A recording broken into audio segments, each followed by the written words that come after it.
After my rebirth, I came back as a white tiger. Not just any white tiger. According to whatever ancient records existed in this world, a white tiger like me only shows up once every 1,000 years. Sacred. Mythical.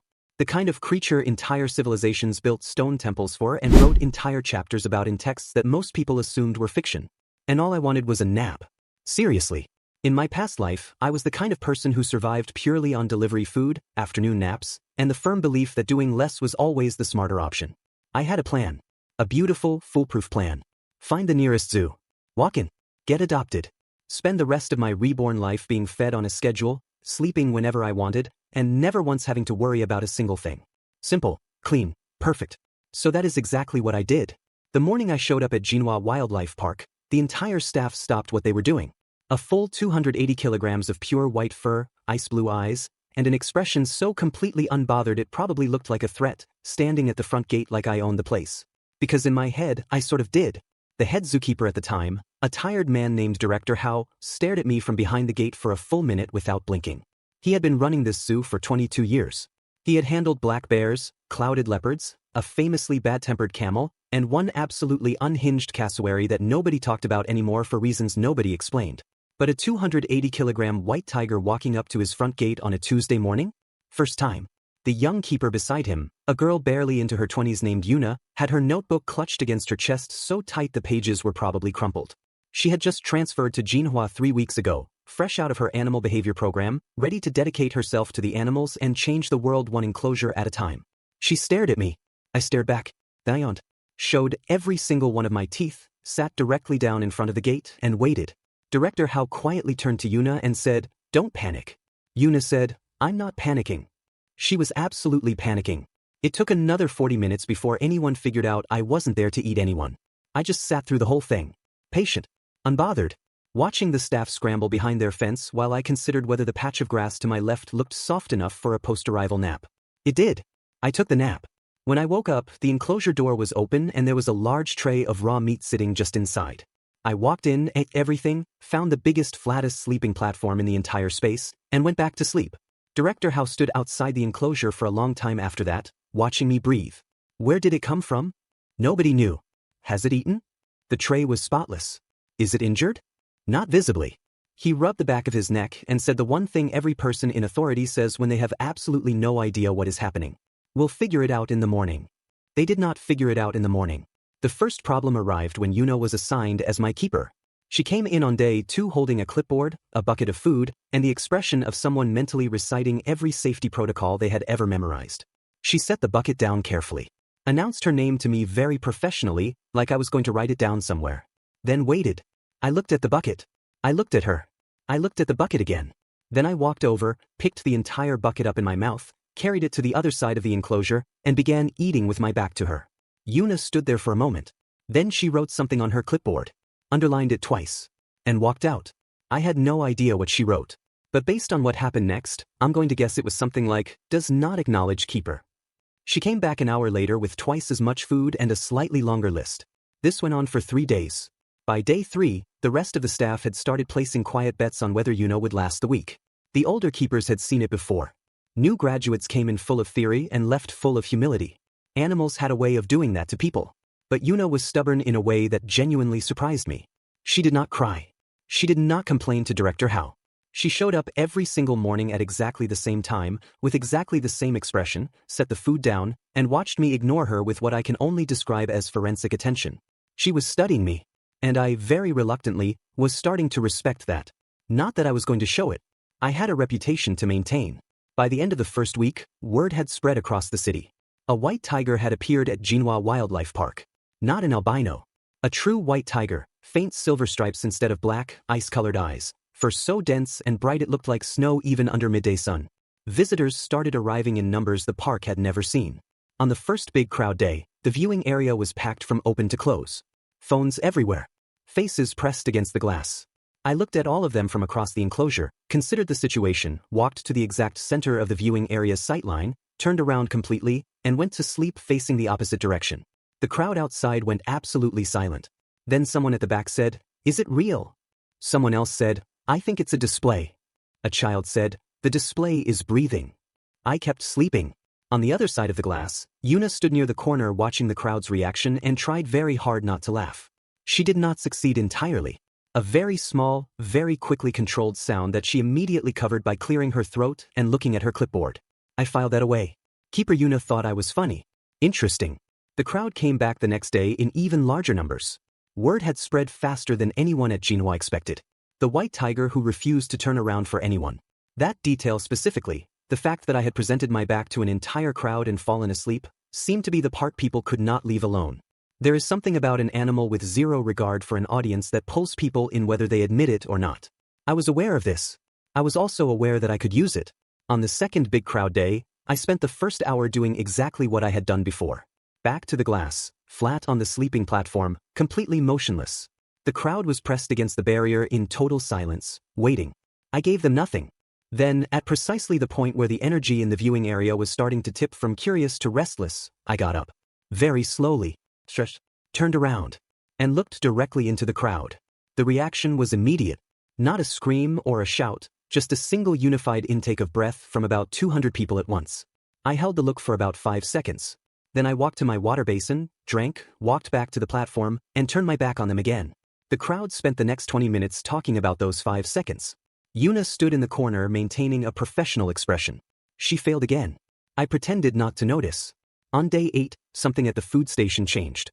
Yuna had added fruit to my daily portion. A fresh section of watermelon set in the corner of my bowl. I looked at it.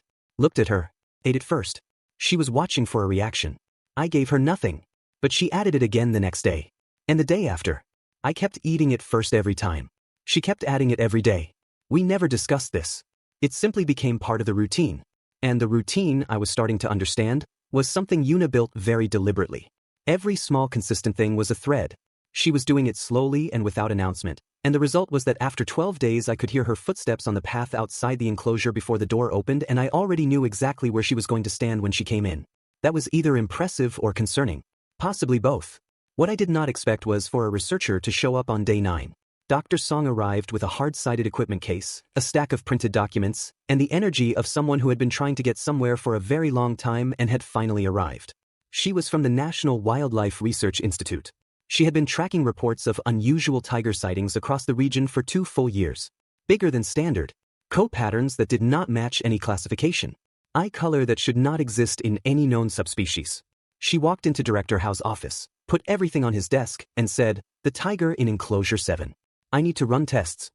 Director Hao looked at the documents. "He's been in a bit of a mood," he said. "The keeper will go in with you." Dr. Song came in with Yuna. I was midway through my afternoon rest. I opened one eye, assessed the situation, decided this was not worth getting up for. Dr. Song approached very carefully. Movements measured, low, controlled. She crouched a few meters away and watched me for a while. I watched her back with the one open eye. She pulled a small notebook from her coat and began writing. I yawned. Her pen paused. She leaned slightly closer. The proportions are off. Too large for any known cross. And the silver pigmentation. She looked up at me. That is not a standard suppression pattern. I turned my head and looked directly at her.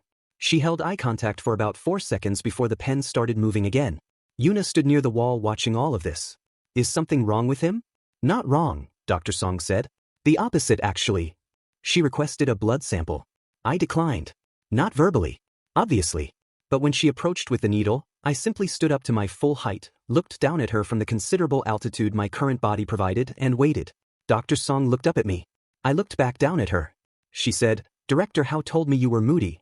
I sat back down and looked at the wall. We repeated this 4 times. On the 5th attempt, Yuna came in with my food bucket and set it down at the far end of the enclosure. The moment I started walking toward it, Dr. Song took her sample. 3 vials, fast and efficient, needle out before I had fully processed what happened. I turned around.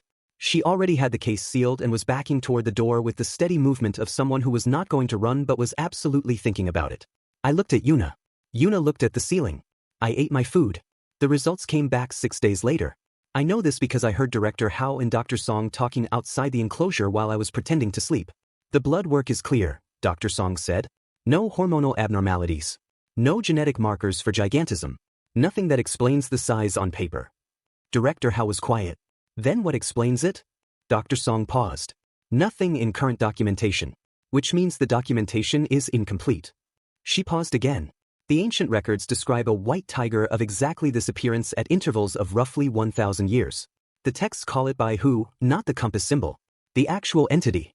They describe it as a myth, Director Hao said. Yes, Dr. Song said. They describe it as a myth. Outside on my sleeping platform, I opened one eye. So I was not just a tiger. I was apparently a mythical symbol of something. Wonderful. That was going to make the lying flat plan significantly more complicated. I closed my eye and went back to sleep. The second major disruption came in the form of a child. I do not know how children always find the gaps in things. Fences, rules, common sense. On a packed Saturday, while the viewing area was crowded on the other side of the glass, a small boy somewhere around 6 years old appeared on my side of the barrier. He had slipped through while a keeper was resupplying the food station. Door had not fully latched. The boy had pushed it. Children do these things. He stood there in a striped shirt looking at me with enormous eyes. I stood there in my own stripes looking back. The staff outside had not noticed yet. The boy said, "You're white." I'm aware. I sat down so I was not towering over him quite so dramatically. His eyes got even bigger. He walked 3 steps closer, reached out one small hand, and touched my leg. I sat there and let this happen because what was the alternative?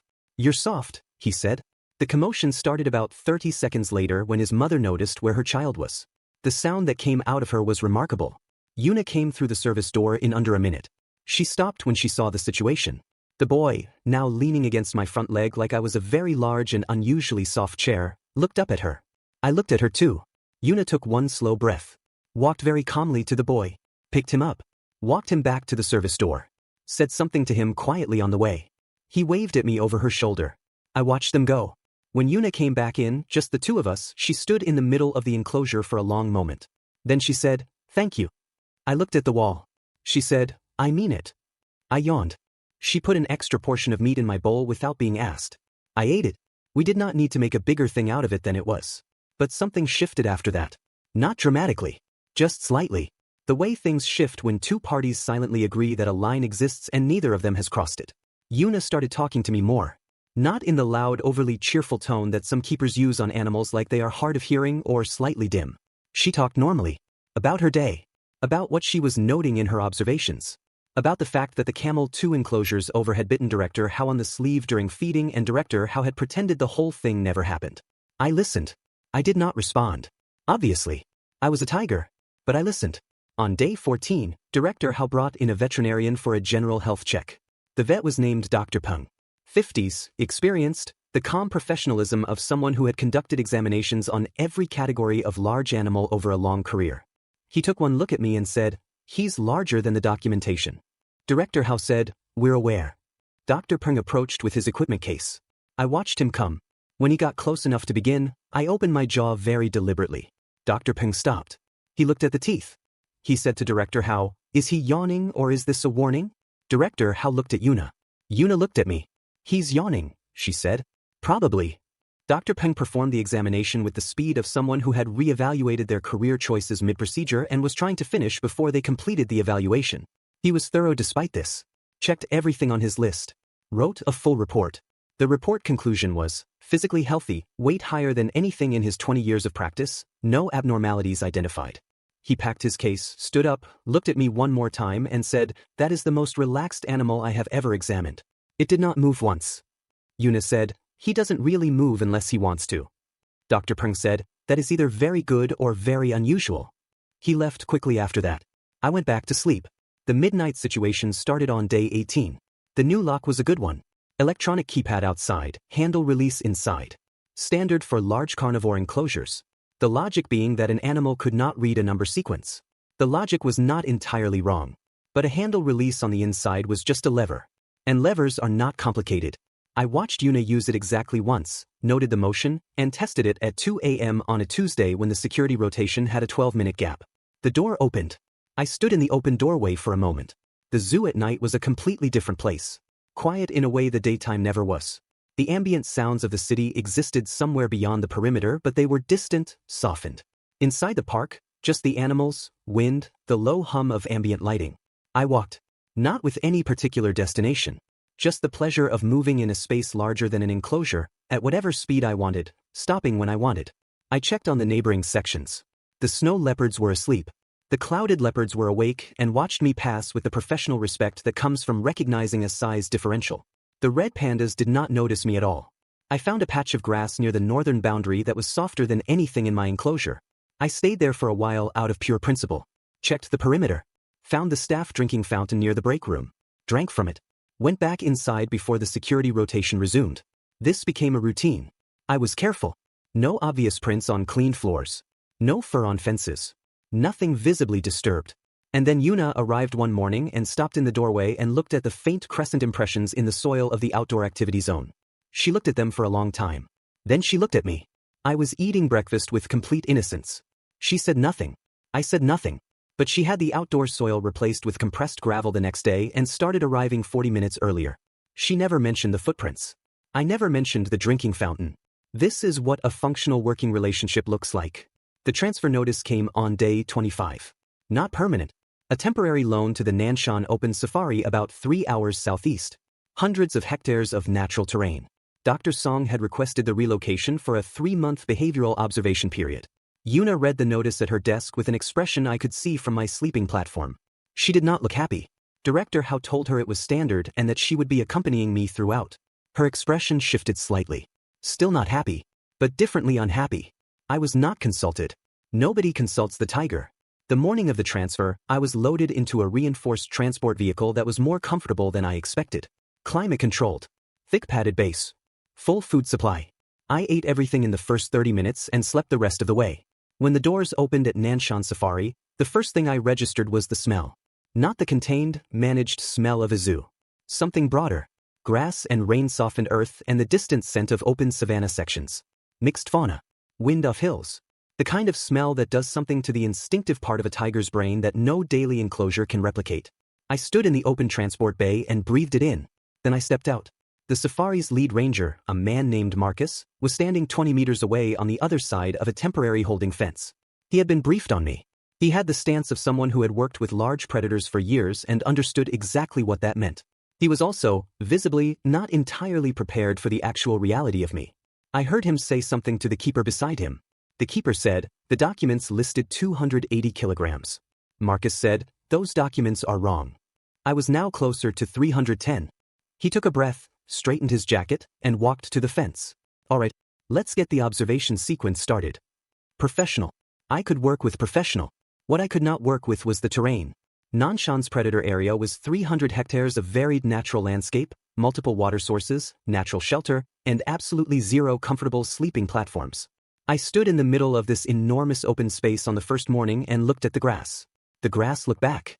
I walked to the nearest tree line, found a root system that curved upward in a way that was almost but not quite suitable as a resting surface, circled it twice, sat down, and looked at the sky. This was not the zoo. The zoo had a raised sleeping platform. The zoo had a climate-controlled enclosure. The zoo had Yuna arriving every morning at exactly the same time with food that required zero effort from me. Out here I was apparently expected to hunt. I am a tiger. The body knew how to hunt. The instincts were sharp and capable and completely ready. I chose not to hunt. Instead I found a flat rock near the water source that caught full morning sun at a perfect angle, positioned myself on it, and waited to see how long it took for food to arrive. 2 hours. Marcus arrived at his monitoring station on the ridge, checked my tracking position, looked through his binoculars, and said, slowly, it's lying on a rock. The junior ranger beside him said, is that typical behavior? Marcus watched me adjust slightly to keep my face in the sun. I have no idea.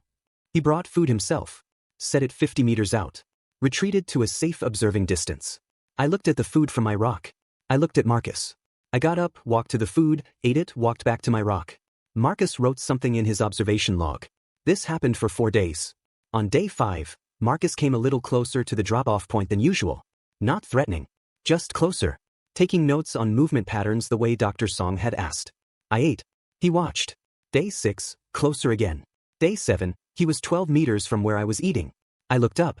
He looked at me. I went back to eating. He wrote 3 full pages. Marcus was one of those people who communicated through patience. He did not push or demand or make loud noises hoping for a reaction. He simply kept showing up, kept watching, kept reducing the distance in increments so small that by the time they added up to something significant, the adjustment had already been made. I respected this. What I did not respect was the safari's enrichment schedule.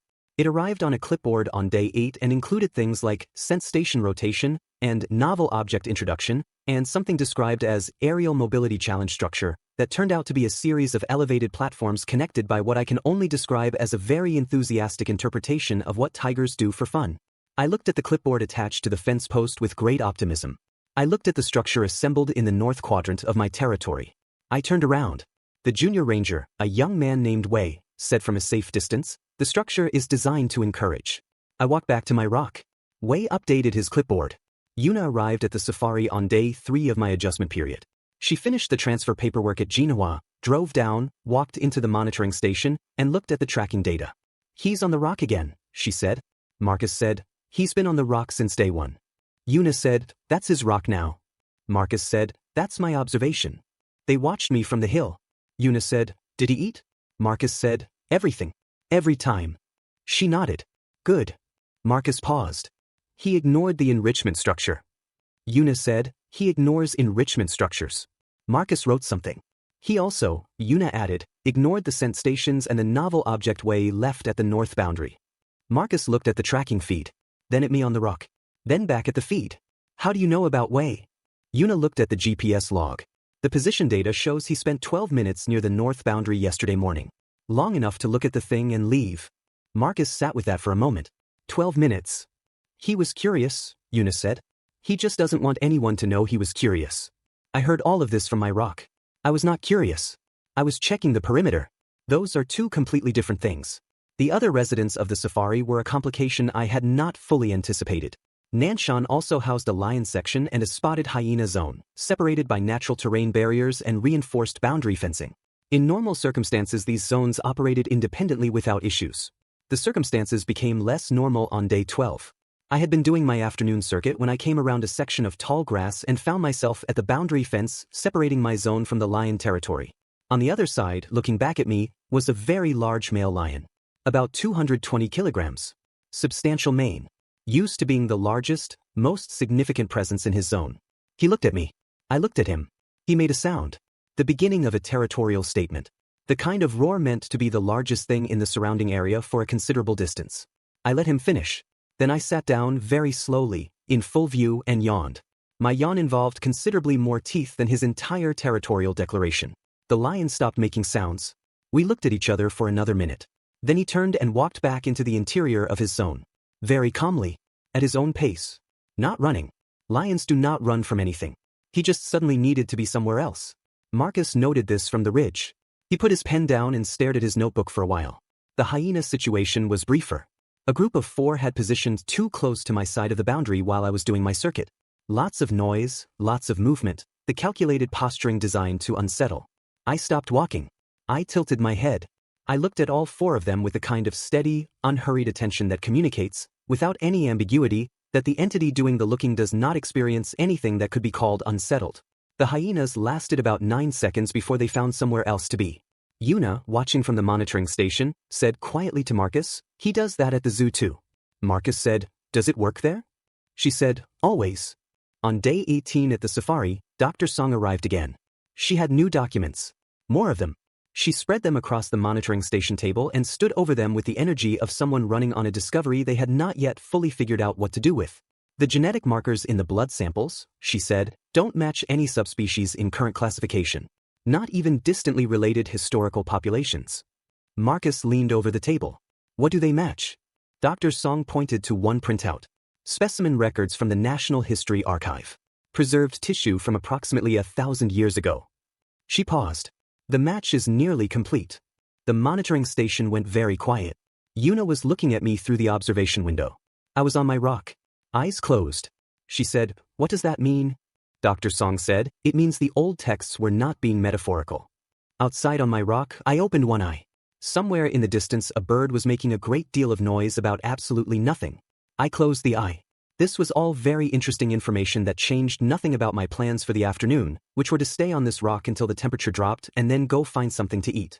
The incident at the safari came on day 24. The safari had a weekly special observation program for university research groups and conservation delegations. A group of 12 arrived that morning and set up at the secondary observation post on the eastern ridge, which had a direct sight line to my rock. I knew they were there before they finished setting up. Wind direction. I kept my eyes closed. Got visual. Subject is stationary on the granite outcrop, eastern water zone. Binoculars swung in my direction. Is it sleeping? Appears to be resting. Can we get a movement reading? Marcus, who had joined them at the vantage point, said, he'll move when he wants to move. A researcher near the back said, we've been observing 45 minutes and the white tiger has not moved from that rock. Marcus said, correct. Is that normal for a tiger of this type? I've stopped using the word normal with this particular animal, Marcus said. What I did not appreciate was the second group. A competing research team had arrived for an unrelated bird survey. 3 of them, and they had a habit of wandering beyond their designated zone boundaries. On day 26, 2 of them came through the monitoring gate on the lower fence of my territory with long-range camera equipment and the misplaced confidence of people who had spent their careers observing birds and had consequently never personally been anything's prey. They were not supposed to come through that gate. I was not on my rock. I was doing my afternoon circuit through the northern tree line, which meant I was within 40 meters of the gate when it opened, hidden in the trees. The researchers came in chatting about focal lengths. I watched them from the trees. Marcus saw the open gate on the camera feed approximately 40 seconds later and was out of the monitoring station at a speed that did not match his usual pace. The researchers had gotten about 25 meters in when they stopped. Something in the air had changed. One of them looked toward the tree line. I stepped out of it. Here is the thing about a white tiger in dappled afternoon light.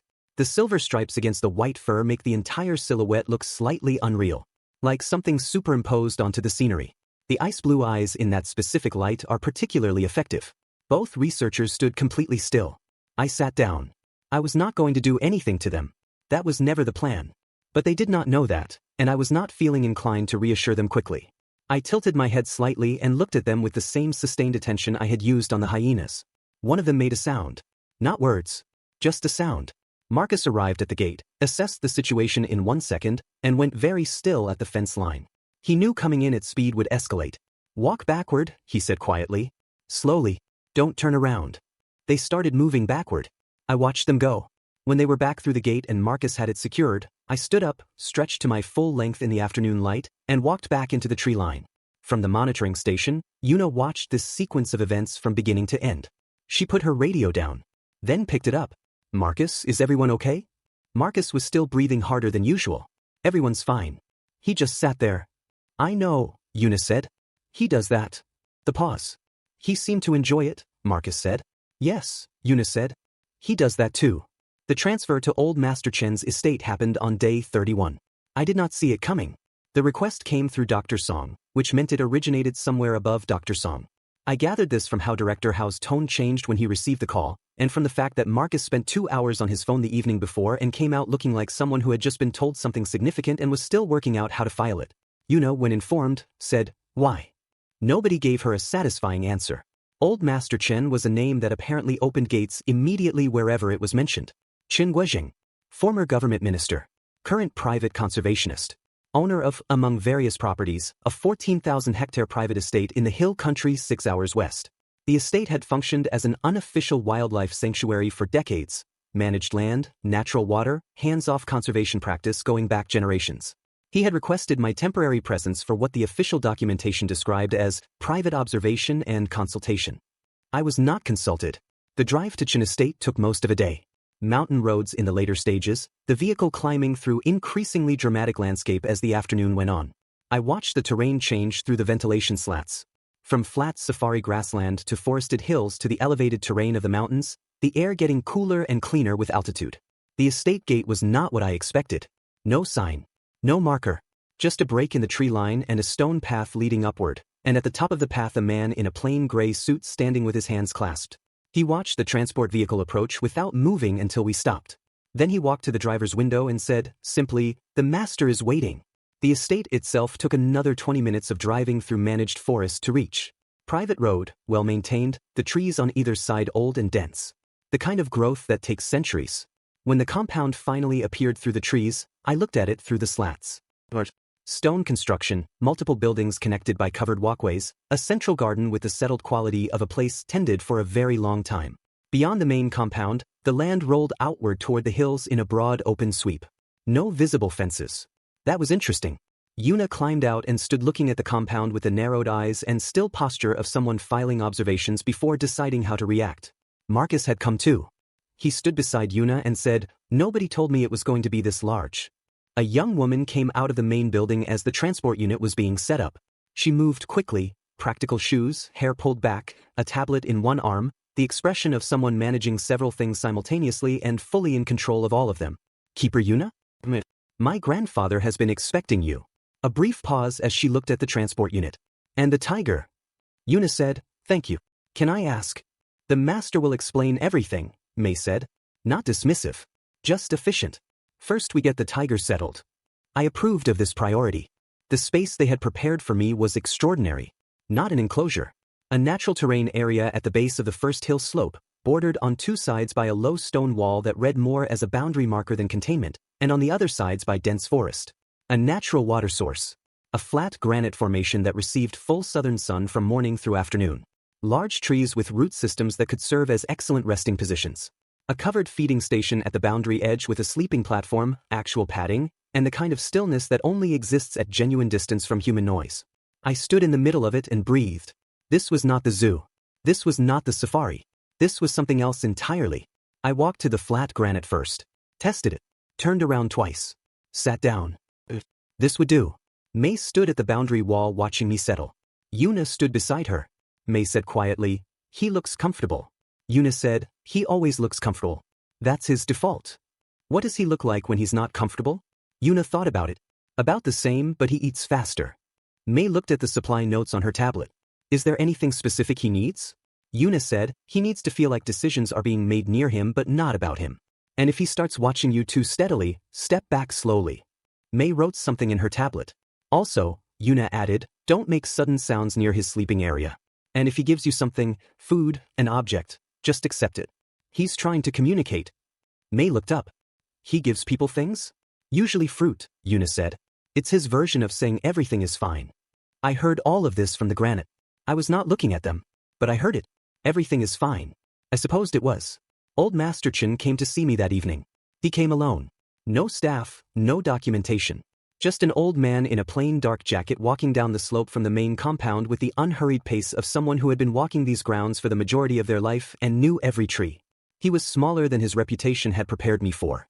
Compact, lean, the kind of aged that suggests decades spent outdoors. His face was still, not expressionless but contained.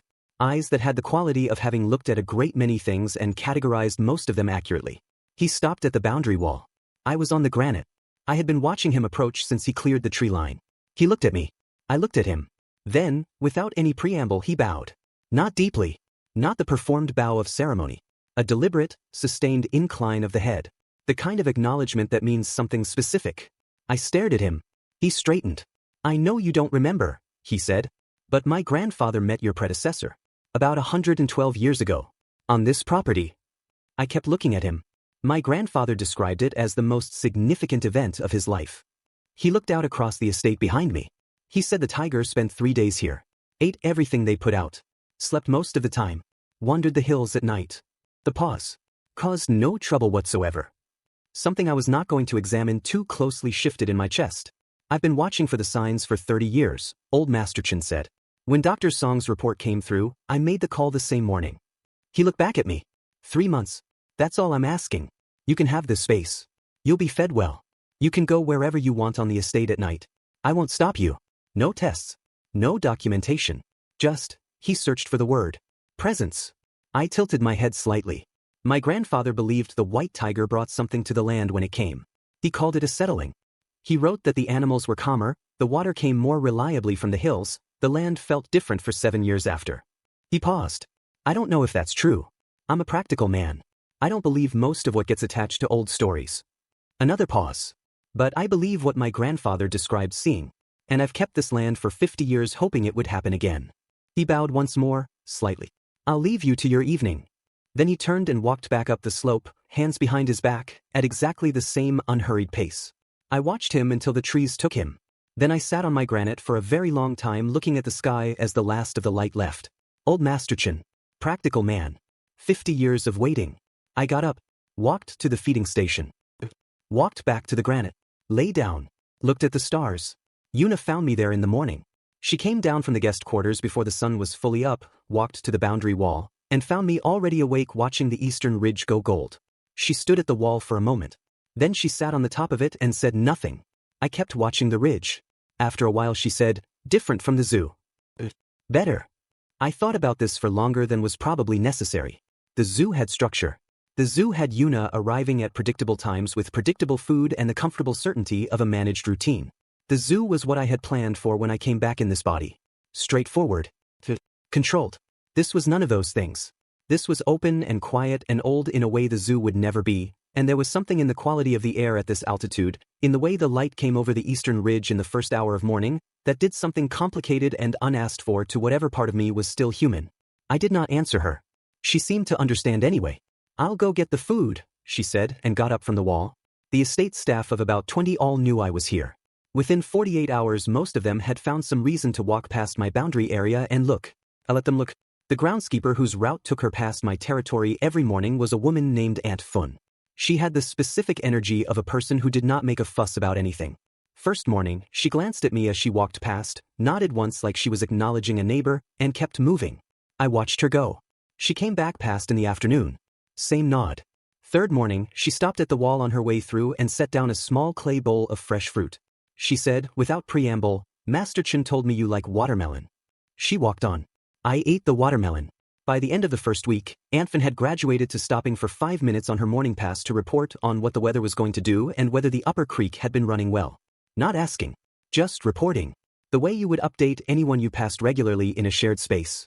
I found this arrangement entirely acceptable. May was a different kind of interaction. She managed the estate's operational side with the efficient, fast-moving energy of someone who had grown up in a large and complicated household and learned early that things ran because someone made them run. She appeared at the boundary wall 3 or 4 times a day with her tablet, cross-checking supply schedules, updating Yuna on observations, keeping the logistics of my residence functioning. Professional. Organized. Rarely still. What she was not, in that first week, was comfortable. Not scared. Just the careful distance of someone maintaining an appropriate boundary. She spoke about me to Yuna rather than directly to me. Addressed comments toward the general area where I was rather than at me specifically. I noticed this. I also noticed that she visibly relaxed on day 9 when I ignored a group of estate deer that wandered close to my boundary and simply watched them pass without moving. She was updating her expectations. Replacing theory with actual data. Good instinct. On day 11 she addressed me directly for the first time. She had come to update Yuna on a supply delivery and Yuna had stepped away briefly. May stood at the boundary wall with her tablet and looked at me on the granite and said, slightly awkwardly, "You're in the sun again." I looked at her. "Do you need water? I can have someone." I got up, walked to the water basin, drank, walked back to the granite, lay back down. May wrote something in her tablet. Then she said, "Got it," and went back to her notes. Progress. Old Master Chin came every evening at roughly the same time. Always alone. Always to the same spot at the wall. He never stayed long and rarely said much. Sometimes he talked about the estate, a tree that had fallen in the northern grove, the deer count from the season survey, rain patterns on the upper hill. Sometimes he said nothing at all. I started going to the boundary wall when I heard him coming. I don't think he expected that. The first time I was already at the wall when he arrived, he stopped a few paces short and looked at me for a moment with an expression I could not fully read. Then he walked to the wall and we stood on opposite sides of it and looked at the evening hills. He said after a while, "My grandfather said the tiger used to come to the wall for the evenings." I looked at him. He looked at the hills. He drew it once. In one of his notebooks. The pause. Large white cat at the wall. Hills behind. Late light. He drew it like it was something that mattered. I kept looking at him. I found the notebook when I was 8. Looked at that drawing for years before I understood what it was supposed to be. Something about the way he said it. Not sad exactly, but the weight of a long time between 8 years old and now. I put one paw on the top of the wall. He looked at it. Then he placed his hand very carefully on top of my paw. Neither of us moved. The evening light came over the hills. After a moment he removed his hand, straightened up, and said, "Thank you." Then he turned and walked back up the slope. I watched him go. I stayed at the wall for a long time after he disappeared into the compound. The night circuits on the estate were different from anything else. At the zoo, a contained park with managed paths and clean enclosures. At the safari, broad but monitored, cameras and rangers and constant awareness of observation equipment. The Chin estate at night was none of those things. 14,000 hectares of private mountain terrain, managed but not manicured. Old-growth sections where the trees had been growing undisturbed for longer than anything the current generation had been paying attention to. Upper hills with natural rock formations and seasonal streams, narrow valleys between the ridges where sound echoed differently, spaces that had probably looked almost exactly the same for several centuries. I walked them. Not running. Not hunting, particularly, though the opportunity came up more than once and I took it when I wanted to. Mostly just moving through the space the way this body was built to move through a space like this, low, quiet, unhurried, completely present to everything the senses were processing. The estate's wildlife adjusted to me in interesting ways. The deer gave me full territorial distance. The smaller predators, foxes, a few wild cats in the forest sections, moved aside on the paths without drama, the efficient accommodation of animals that understand hierarchy without making a crisis of it. The wild boar in the lower sections ignored me entirely, which I respected. On the third night, I crossed into the upper hill section and found a stone formation I had not seen before. Old carved marks on the flat face of the largest stone, worn down by weather until they were more felt than seen. The kind of marks made a very long time ago by people who believed the location was significant. I sat in front of the stone for a while. I had no memory of the previous tiger. Whatever the research documents said about specimen tissue matching, whatever Dr. Song's ancient texts described, none of it lived in my mind as memory. I was just a person in a tiger's body who had shown up at a zoo gate on a Tuesday and asked to be let inside. But sitting in front of those stones in the dark, with the mountain air coming down from the upper slopes and the sound of the seasonal stream somewhere below the ridge, something about the place felt like it already knew something was here. Like it had been patient for a long time and had not stopped being patient. I sat for a long time. Then I went back down the hill. In the morning Yuna asked if I was all right. I had come back later than usual and she had been awake. I ate my food. She watched me. "You found something," she said. I kept eating. "Okay," she said and made a note.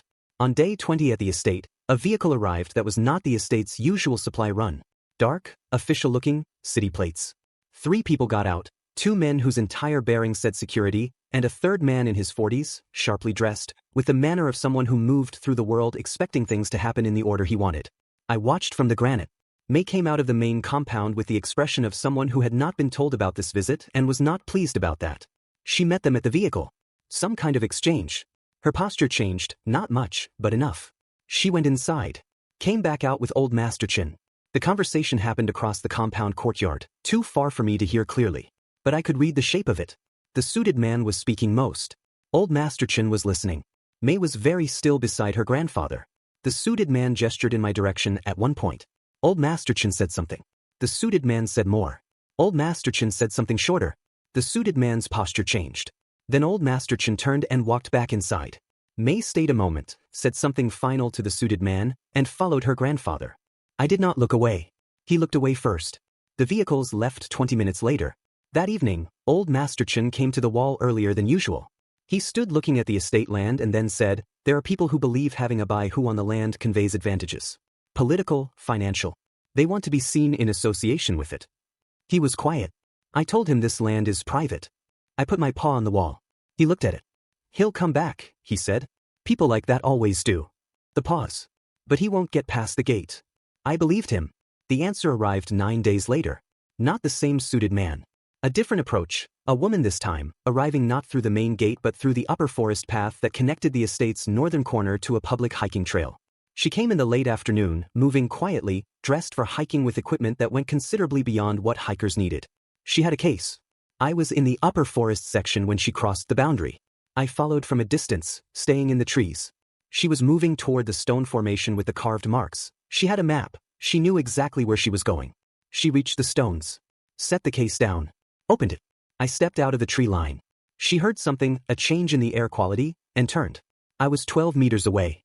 She went completely still. Professional stillness. Someone with field training. She looked at me for a long moment. I looked at the case. Then back at her. She said, very carefully, "I'm not here to cause harm." I tilted my head. "These stones are significant.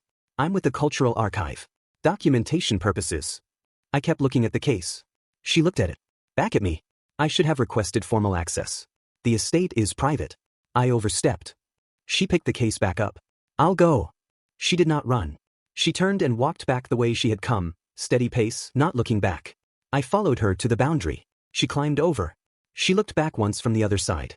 I sat at the boundary and watched her go until she was back on the hiking trail and out of sight. Then I turned around. Yuna was standing 20 meters behind me. "I saw the upper boundary flag," she said. "How long has that been going on?" I walked past her. She fell in beside me. "We're not talking about it." I kept walking. I'm telling Marcus. Fine. The last significant thing happened on day 51. Old Master Chin came to the wall in the morning instead of the evening, which was unusual. He had Mei with him, which was more unusual. He was carrying something. An old notebook. Cover worn to gray, spine fragile, the kind of object that has outlasted several generations. He set it on the wall. I looked at it. My grandfather's, he said. I thought you should see it. He had it open to a specific page. A simple drawing. Made with whatever was available, faded with age, but clear enough. A large cat at a stone wall. Hills behind. Late light captured in a few careful strokes. And in the corner, a small notation in old script. Old Master Chin read it for me. He said, "It comes back to the land that remembered it." I looked at the hills. Then at the drawing. Then at the hills again. He closed the notebook carefully. 72 days, he said. That's what my grandfather recorded. The tiger stayed 72 days. I looked at him. He looked at me. We're on day 51, he said. I turned and walked back to my granite. I heard Mei say quietly, to her grandfather, "What does that mean?" And old Master Chin say, just as quietly, "It means we have 21 more days." I lay down on the granite. The sun came over the eastern ridge. In the distance, the hills were exactly the color they had been for as long as anyone who cared to note it had been paying attention. I closed my eyes. In the mornings Yuna came down before the sun was fully up and sat on the wall. Sometimes she talked. Mostly she did not. I kept watching the ridge. She started bringing 2 cups of tea on a small tray, one for herself and one she set on the edge of the boundary wall without comment. I never touched it, but she kept bringing it. I think it was just so she had somewhere to put it while she sat there. Mei came every afternoon without her tablet in the final 2 weeks. She would stand at the wall for a while, sometimes update me on the estate operations, the deer count in the lower fields, whether the upper creek was running well, how the week's weather looked. She talked to me the way Aunt Fan talked to me. Like I was a neighbor worth keeping informed. I listened. On the day Aunt Fan brought watermelon for the last time before the end of the scheduled period, she set it on the wall and said, without preamble, "You've been good for this land." Then she picked up her broom and walked on. I ate the watermelon. Old Master Chin came every evening and we stood at the wall until the light was gone. He did not count down the days out loud after the first mention. But I could feel the weight of it in the quality of the evenings toward the end, the particular way he looked at the hills, the slightly longer silences. On day 68 he said, "My grandfather wrote that when the tiger left, the land held what it brought for 7 years." I looked at him. The water tables improved. The animals bred well. There was a long drought in the surrounding region but not on this land. He paused. He wrote it all down very methodically. He was a practical man too, my grandfather. He was quiet for a while. I wonder sometimes whether the land holds it because the tiger came, or whether the tiger comes because the land is already the kind of place that holds things. He looked at me. Either way, I'm grateful. I put my paw on the wall. He placed his hand on it. We stood like that until it was dark. On day 71, Mei came to the boundary wall without her tablet. She stood there for a moment and said, "I owe you an apology." I looked at her. "I treated you like a logistics problem for the first 2 weeks, she said. "Supply schedules and observation protocols." The pause. "You're not a logistics problem." I kept looking at her. "My grandfather has been good his whole life," she said. "Patient and careful, and he's maintained this land for 50 years because he believed something was going to come back to it." She stopped. I never fully believed him. I thought it was the one thing he had gotten wrong. The evening light was already dropping over the western ridge. "I was wrong," she said. She did not bow the way old Master Chin had bowed. She just stood there. I got up from the granite, walked to the wall, and placed my chin on the top of it. She looked at me. After a moment she lifted her hand and placed it carefully on the side of my head. Neither of us moved. After a while she removed her hand, straightened up, and said, "Dinner is going to be ready soon." Then she walked back up the slope. On day 72, old Master Chin came to the wall for the last time. He did not say much. We stood on opposite sides of the wall in the evening and watched the hills the way we had been doing for most of 2.5 months. He said, "Tomorrow." I did not move. "Yuna will handle the transport. You'll go back to Jinhua first, then to the safari for the final observation period." He paused. "Dr. Song's report will take several more months before anything is formally documented." He was quiet. My grandfather wrote that the tiger left quietly. Early morning, before the household was awake. Another pause. He said it looked back once from the edge of the forest. I looked at him. He looked at the hills. "You don't need to do that for my sake," he said. "I know you're coming back." I held his eyes for a moment. He placed his hand on my paw. "The land will keep," he said. "It has before." I stayed at the wall for a long time after he walked back up to the compound. The stars were the same ones that had been here the night his grandfather made that drawing. I looked at them for a while. Then I went back to the granite. The morning of day 72 was cool and clear, the eastern ridge catching the first light the way I had watched it catch the light every morning since I arrived. Yuna came down early. She stood at the wall and looked at me on the granite and did not say anything for a while. Then she said, "Ready?" I got up. I stretched, fully, deliberately, from nose to tail tip the way I always did when I got up in the morning. Then I walked to the wall. Looked up at the compound. Looked at the hills. Looked at Yuna. She said, "I know." The transport vehicle was waiting at the compound entrance. I walked up the slope slowly, past the covered walkways and the central garden. Antfin was sweeping the path near the side building. She stopped when she saw me coming. She nodded once. I kept walking. May was at the vehicle. Tablet in hand, logistics organized, transport prepared, everything in order the way she always had everything in order. She met my eyes when I reached her. "We'll have the feeding station restocked within 2 weeks of your return," she said. "The granite will still be there. Professional. Efficient." I held her gaze. She cleared her throat. "All right. It was good to have you here." Then she looked at her tablet so she would not have to do anything with her expression. I walked into the transport unit. The door closed. The vehicle started. Through the ventilation slats, as we moved down the compound road toward the gate, I watched the main building pass, then the garden, then the stone path become the private road through the old trees. At the edge of the forest, just before the tree line closed in and the compound disappeared from the angle of the slats, I saw old Master Chin standing at the upper end of the stone path. He had come to watch the vehicle leave. He was standing with his hands behind his back, in the plain dark jacket, completely still. I looked at him until the trees took him. Yuna, in the front of the vehicle, said nothing for a long time. Eventually she said, "He'll be all right." I kept looking at the forest moving past the slats. "They all will," she said. "The land is good there. It's been good for a long time." The vehicle climbed through the mountain roads and the estate fell away behind us, and the morning opened up around us as we came down out of the high terrain and back toward the world where things moved at a different pace and nobody bowed to white tigers at sunset. I settled against the padded base of the transport. Yuna put something on over the vehicle speakers. Not music exactly. Something without words. I listened to it for a while. Then I closed my eyes. The road went on. Outside, the land slid past, and the morning went about its business, unhurried, the way mornings in the mountains always do. I breathed. In the front of the vehicle, Yuna drove. Neither of us needed to say anything. The tiger, the mythical sacred thousand-year beast who appeared once in a generation and was said to settle the land and calm the water and make the hills remember themselves. That tiger was asleep in a padded transport unit with a full stomach and a keeper who had been watching over him since day one at a zoo where he had shown up on a Tuesday morning and asked, in the only way a tiger could ask, to be let inside. Not exactly what the old text described, but somehow, inexplicably, exactly what they had meant. In my last lifetime, all I had ever wanted was to do nothing, go nowhere, and bother nobody. In this one, it turned out, doing nothing had a way of mattering more than I ever expected. I had arrived at a zoo gate with a plan so simple it barely qualified as a plan. And somewhere between that gate and a stone wall at the edge of a mountain estate, something had quietly shifted, not because I had tried to change anything, but because the land was already waiting and I was already here.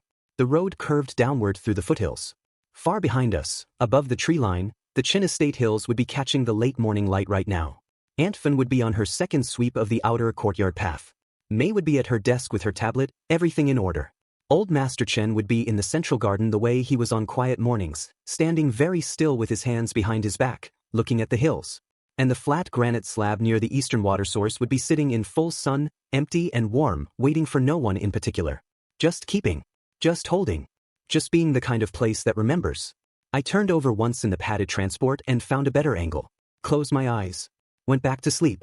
The Tiger Lord had a zoo to get back to. A sleeping platform that needed occupying. A keeper with a clipboard who arrived every morning at exactly the same time with food that required zero effort from me. Priorities.